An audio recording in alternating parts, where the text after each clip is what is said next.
राम नारायण राम. व्यावसायिक आपल्या दुकानातील प्रत्येक वस्तू शोकेसमध्ये नीट सजवून ठेवतात. आपण शोकेस पाहून आपल्याला हवी असलेली वस्तू मागतो. अगदी त्याचप्रमाणे विश्वप्रकृतीने देखील काश्मीर, दार्जिलिंग, जंगलं, वाळवंट वगैरे थोडंसं करून सजवून ठेवलं आहे. हे विश्वाच्या नमुन्यांचं स्वरूप आहे. आपलं शरीरही असंच आहे. आपण दुःखापेक्षा सुखाची अधिक चिंता करतो.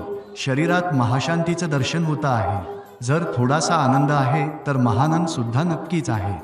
थोड्या आनंदातूनच ती पृथ्वी निर्माण झाली आहे. त्या पृथ्वीवरील वाळूचे कण देखील म्हणतात की आम्ही महानंदात आहोत, आनंदात हरवून एकरूप झालो आहोत.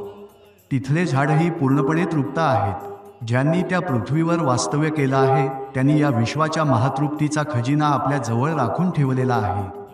ज्याला आपण कुंडलिनी म्हणतो तिचा प्रवाह चिदानंद म्हणून त्यातच लीन झालेला आहे. महानंदामध्ये मूलाधारातील कुंडलिनीच्या लहरींमध्ये झुलत आहेत. ते तृप्त आहेतच आणि अजून अधिक तृप्तीमध्ये बुडत चालले आहेत. त्यांची पृथ्वी अशाच प्रकारे घडलेली आहे.